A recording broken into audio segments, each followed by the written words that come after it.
magsiluhod po ang lahat bilang paggalang sa banal na Espiritu sa katauhan ng ating minamahal na Apo Conching.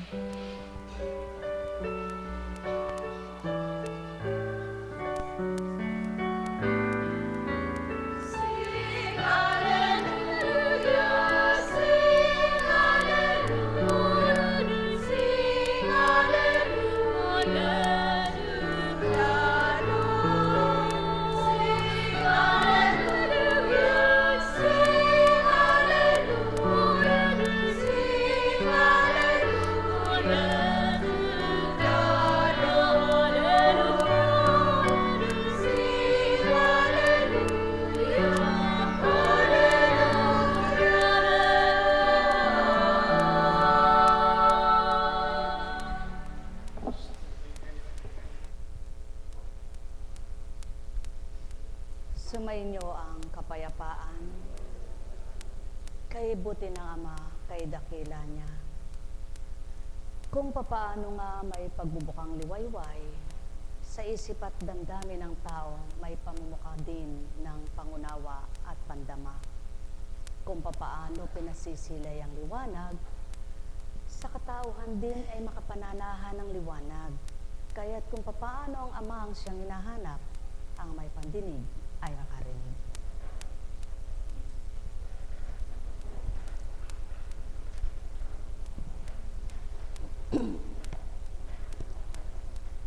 Kung di ka babahagi na ng pangunawa sa pamamagitan ng Espiritu ng Ama, di mo maunawaan ang buhay. Kaya't hambing sa isang bata na hindi pa nakakatuntong ng eskwelahan, ang matyaga at marunong na magulang, unti-unti siyang tinuturuan, manalita, gumawa, kumilos kung papaano, hanggang sa makatuntong siya ng eskwelahan na may alam na at nararagdagan ang kanyang karunungan. Gayon din sa buhay pananampalataya. Kung ang tao ay hindi magpupursige o magpupunyaging matuto at aasa na lamang ito sa kapwa niya, paano niya lubos pagnanasahan na higit pang matutunan ng para sa Ama? Ano man ang silbi ng kaganapan na mabuting naganap sa bawat isa sa kapwa niya tao, kung siya ay walang pagpapahalaga, hindi ito magkakaroon ng silbing mabuti para sa kanya bilang ayaw kumilala sa Ama.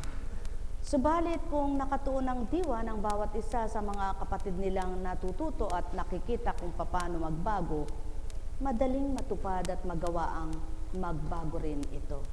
Ang may pandinig ay nakarinig.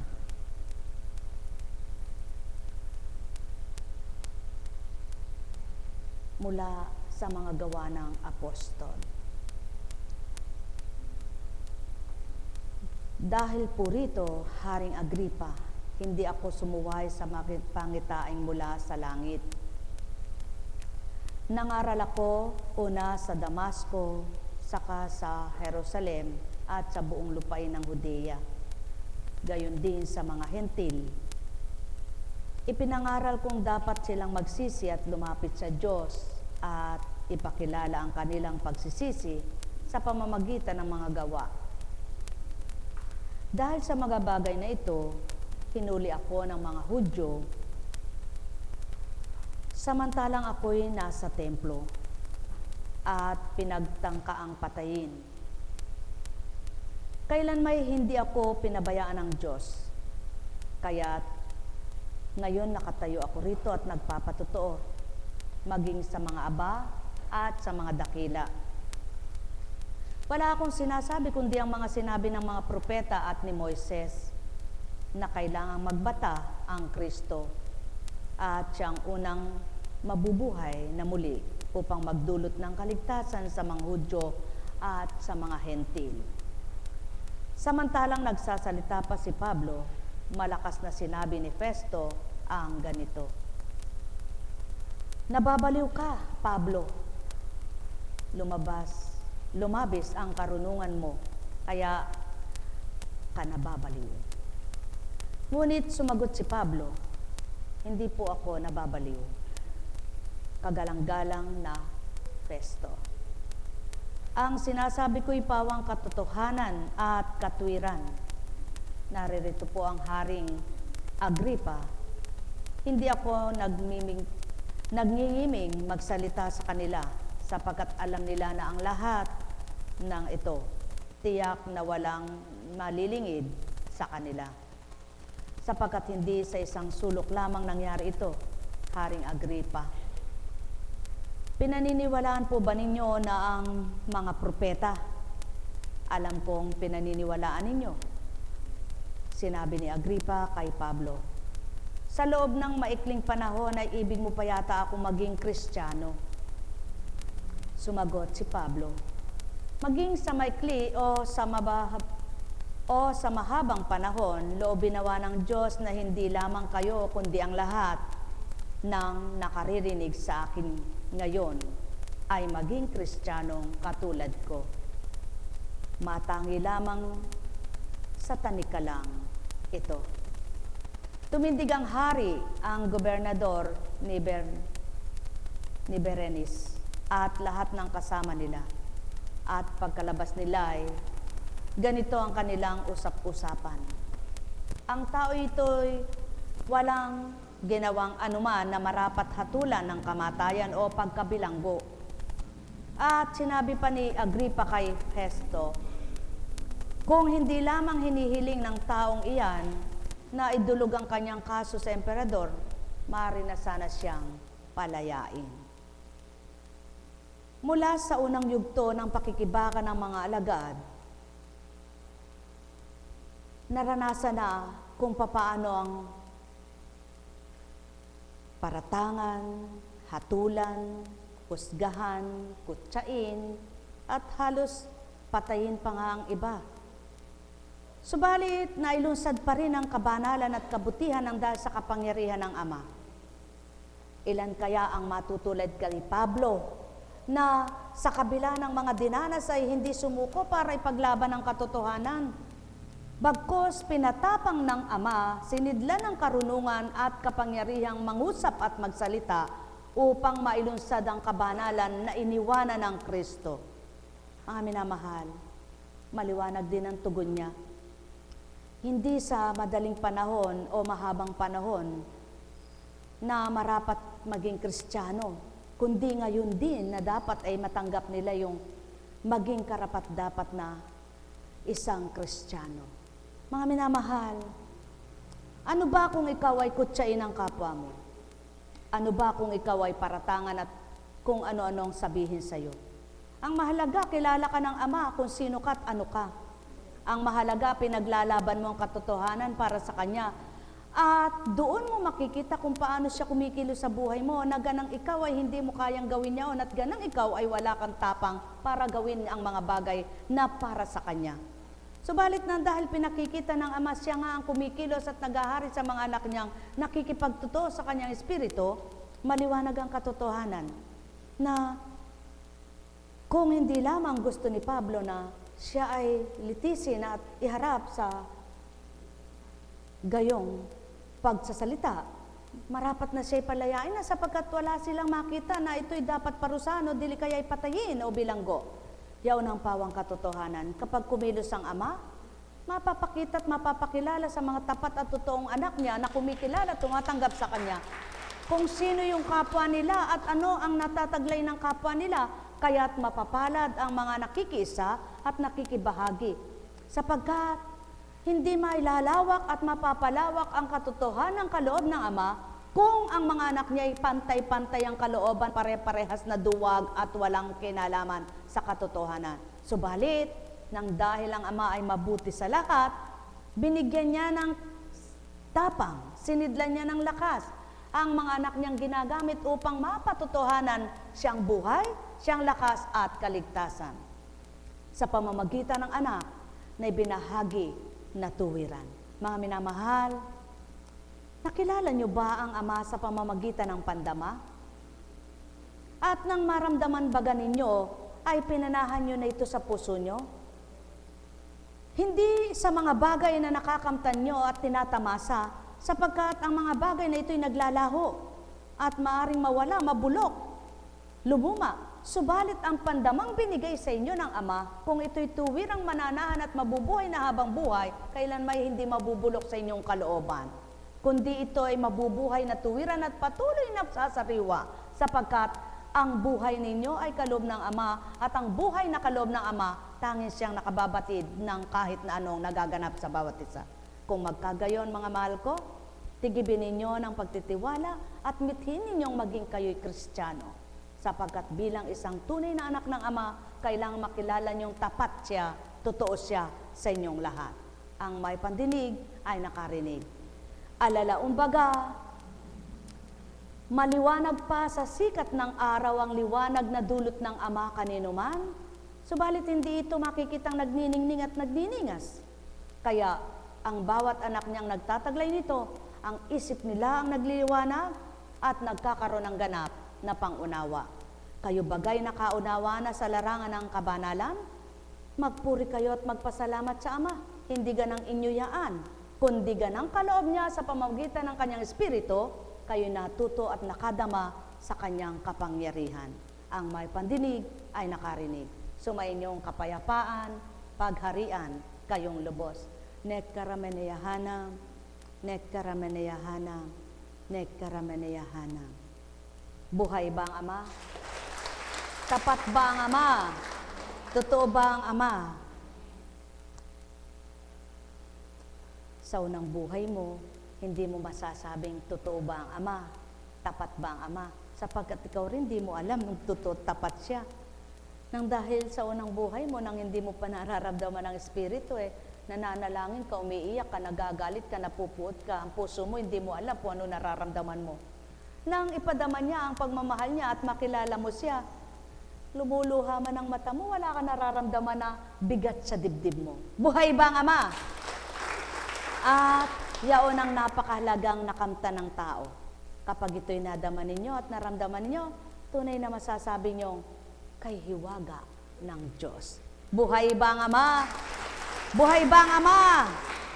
Tulad ni San Pablo, sa kanyang mga ginawa, wala siyang naging kaakibat na tagapagtanggol, kundi ang Espiritong hindi nila nakikita na taglay niya.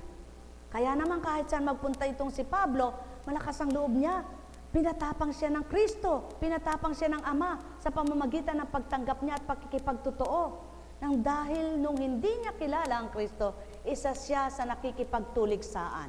Isa siya sa humahatol at gusto niya ipatayin ang mga umaanib sa Kristo na hindi naman niya alam bakit. Subalit nang malaman niya, siya mismo ang nakipaglaban.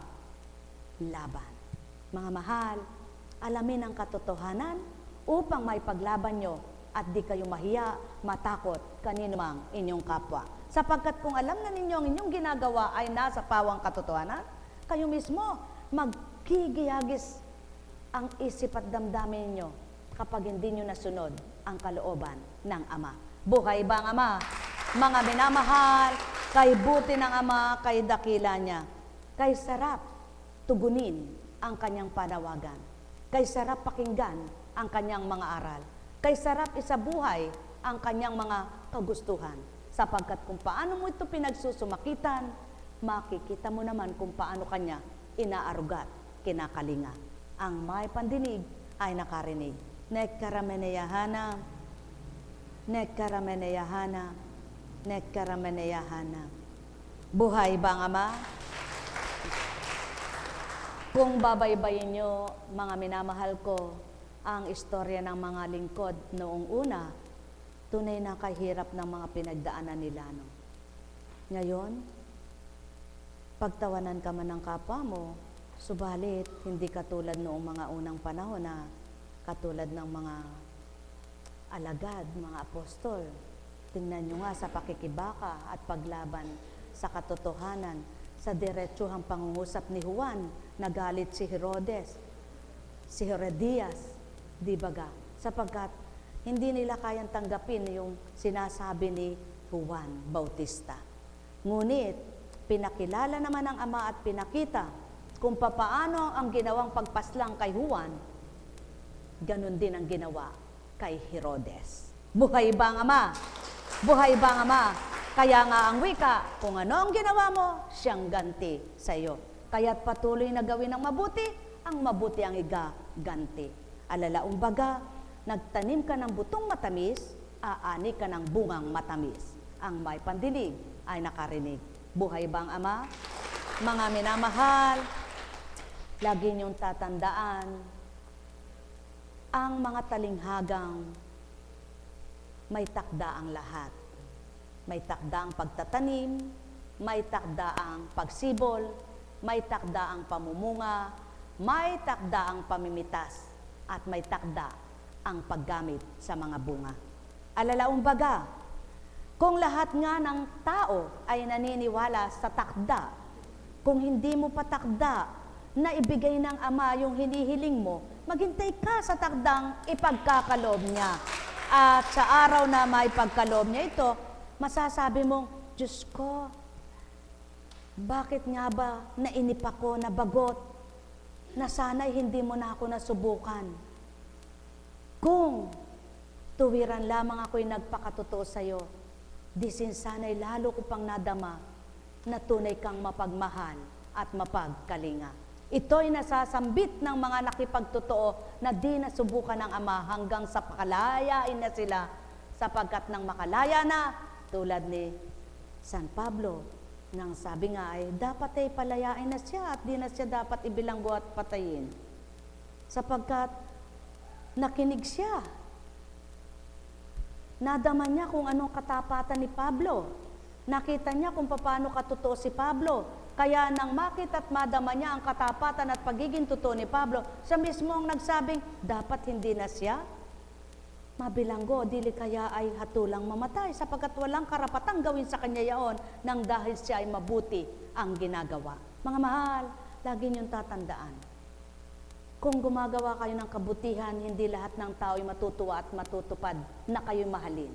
Subalit, sa kabila ng may ginagawa kayong kabutihan na mayroong umaayaw sa inyo at di kayo kayang mahalin, ang Ama naman na tunay mapagmahal at may gagawang mabuti, siya ang tunay na marapat na asahan at siya ang tunay na gagawa ng kahiwagaan sa inyong buhay.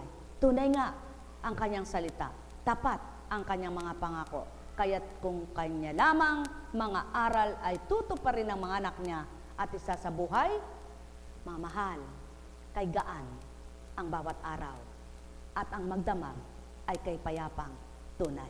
Sumainyo ang kapayapaan. Buhay ba ang Ama? Mga minamahal ko, mag-alaga ka man ng manok, hindi pagdakay mangingitlog. Mag-alaga ka man ng baboy, hindi pagdakay manganganak. Mag-alaga ka man ng manok, baboy at ibon, hindi pagdakay pakinabang ang kakamtan. Kundi sa lahat ng inalagaan mo, dadanas ka muna ng pagbabata at paghihintay. At nang ikay masipag na nagbabata at matyagang naghihintay, kamukat-mukat mo, lahat ng pinagpagalan mo, nang kumikita ka na, parang di mo na malalayan kung paano ka naghirap at nagdusa, sapagkat puro galak na ang nararamdaman mo. Mga mahal, yan ang nais ng Ama. Sa inyong pananampalataya, magbata muna kayo kung ano man ang binibigay sa inyo para palalimin, papatatagin ang inyong pagtitiwala sa Ama. At nang makita niya kung paano na kayo katatag, katibay at tapat sa Kanya, ani lang kayo ng ani, hambing sa nagtanim, ani lamang ng ani. Masarap ang umaani kaysa walang aanihin. Buhay ba ang Ama? Kaya anuman ang pagod mo, katulad sa isang negosyo, sa una ay mamumuhunan ka muna. At sa kabila ng puhunan mong gugugulin, kasama pa yung katawan mo, isip mo, mata mo, kamay mo, bibig mo, tenga mo, buong katawan mo'y gumagalaw, sapagkat hindi maaring pera lang ang pakilusin mo.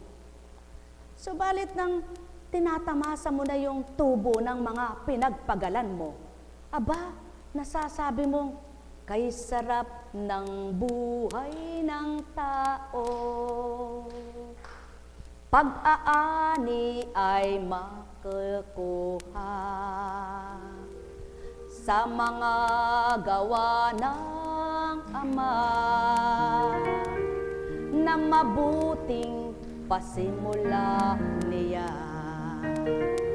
Halina, halina kayo, magnilay at magbulay. Bawat araw ay kamti, liwanag na walang kamatayan, upang gabi man at magdamag, payapa kang nahihimbing. Salat ka man sa kayamanan, sa larangan ng pangsanlibutan, kung ang yaman naganap, yaong pang-espiritual, ang siyang natamo mong lubos. Ama, ang sayo'y magpapagalak. Halina, halina o tao, magnilay-nilay nga kayo. Bulayin mga tinuran ko, maaarok, maaabot nyong nasa ko. Maaabot, matatarok ninyo. Nekarameneyahana, nekarameneyahana, nekarameneyahana. Pag-awit man kapag mababa, ikaw na umaawit ay parang kay hirap. Ngunit kapag nasa tama ang tinig mo at naabot mo ang nais na itarok at iabot ng iyong boses, kay sarap mong umawit. Gayon din naman kapag mataas na hindi mo kaya at pinakataas-taas mo. Kapag ito ay napatid at di mo na iabot na maigi, mapapahiya ka. Ano ba ang ibig sabihin ng Ama? Sa pagpapakababa mo, mahirap mang tuparin at maganap ito. Ngunit, may dulot na maganda sa buhay mo. Kaysa nagpapakataas ka, na kapag di mo naabot ang lahat ng iyong kataasan ay kabiguan sa bandang huli, ikaw rin naman ang mahirap at masasaktan. Kahit ang nais ng Ama, kay sarap ng buhay ng tao, gawa ng Ama'y suriin nyo. Tama ang tono at gawa niya, maaaliw, magagalak kayo.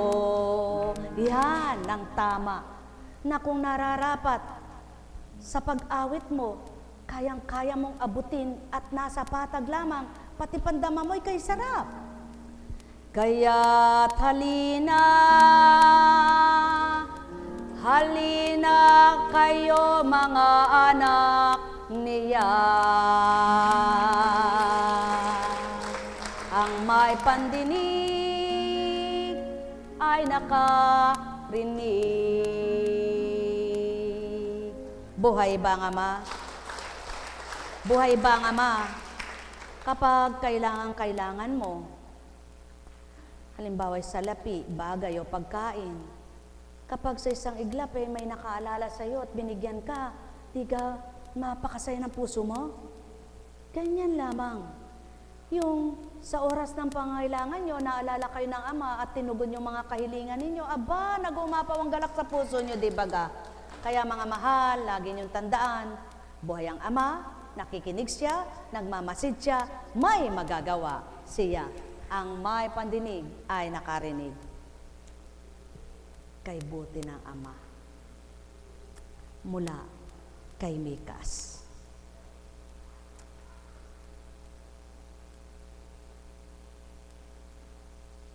Ano ang dapat kong dalhin sa aking pagsamba kay Yahweh, na Diyos ng kataas-taasan?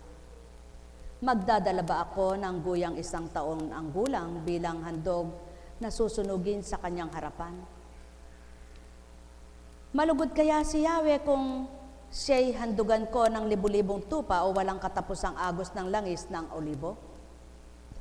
Matuwa kaya siya kung ihandog ko sa kanya ang aking anak na panganay, ang laman ng aking laman bilang kabayaran ng aking mga kasalanan. Itinuro na niya sa iyo, o tao, kung ano ang mabuti. Ito ang nais ni Yahweh. Maging makatarungan ka sa lahat ng bagay. Patuloy mong ibigin ang iyong kapwa at buong pagpapakumbabang sumunod sa iyong Diyos. Buhay bang Ama? Buhay bang Ama? Sapagkat kung magagawa mo ito, tuwiran niyang hindi ka na magtatanong kung paano yung gagawin sapagkat ito ng pinakamainam na handog sa Ama. Ang buong katapatan mong ibigin siya at ibigin mo ang kapwa mo na kung paano iniibig mo ang sarili mo tulad ng unang utos na tinala ng Kristo. Buhay bang Ama? Kaya ang lahat ng may pag-ibig, magsalita nga ng Amen. Amen. Ay, salamat. Ano kayang uri ng pag-ibig ang may pag-ibig sa puso nila? Mabuti baga o pagpapaimbabaw? Ay, salamat. Alam kong ay mababa. Alam kong may magagawa ang Ama. Alam kong may magagawa ang Ama. Pagkat winika niya, manalig ka na. Bawat araw ako sa inyo'y naghihintay. Alam kong di ringgin kayo ng Ama. Mababakas ba ang dengue sa batang ito? Nabakas ba na nagka-dengue siya? Sa kapangyarihan ng Ama ay nawala ang dengue. Anak, naway patuloy ka nang makita sa dakong ito. Alam kong may magagawa ang Ama. Yung mga kabataan kapag nakikita mo, sumasayang, pagka winika niya, manalig ka na. Bawat araw, ako sa inyo may nakalaan. Mayroong magandang mangyayari sa inyo. Aking mga minamahal, mayroong magandang mangyayari sa inyo. Manalig, umangkin at tanggapin. Alam kong may magagawa ang Ama. Alam kong may magagawa ang Ama. Pagkat winika niya, manalig ka na. Bawat araw, ako sa inyo may nakalaan. Mayroong magandang mangyayari sa inyo. Aking mga minamahal, mayroong magandang mangyayari sa inyo. Manalig, umangkin at tanggapin. Alam kong may magagawa ang Ama. Alam kong may magagawa ang Ama. Pagka winika niya, manalig Likha na bawat araw, ako sa inyo may nakalaan. Mayroong magandang mangyayari sa inyo, aking mga minamahal.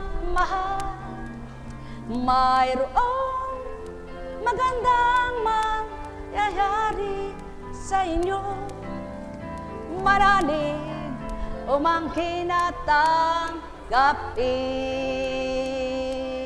Ilang araw na lang bago mag-anibersaryo? Ilan? Pag naman pinahiling na kayo ngayon, karami naman yung hihilingin. Ilang araw pa?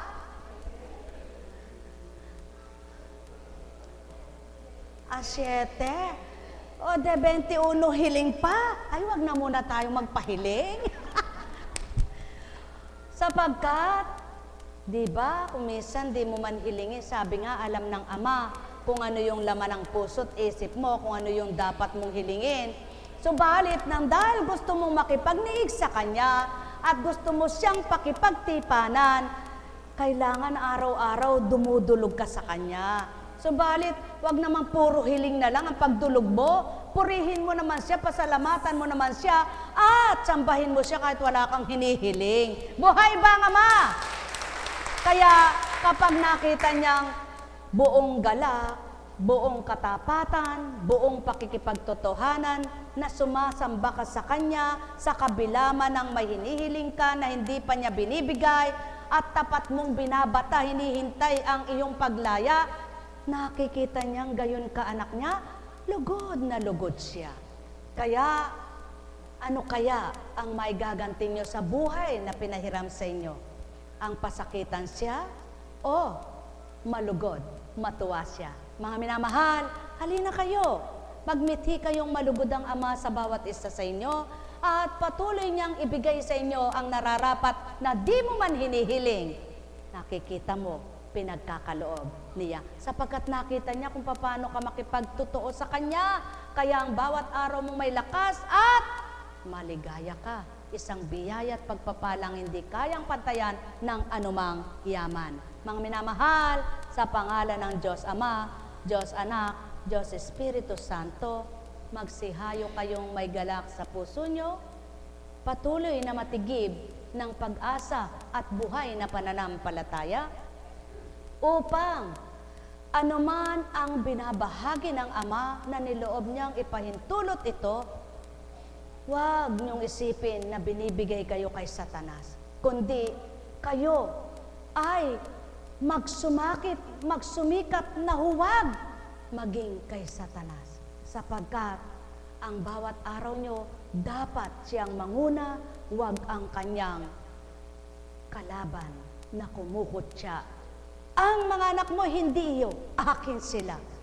Patotohanan nyo, saba kayo, hindi kay, bahala na kayo. Sa pangalan ng Diyos Ama, Diyos Anak, Diyos Espiritu Santo, magsihayo kayong may galak, pagpalain kayo. Tayo na!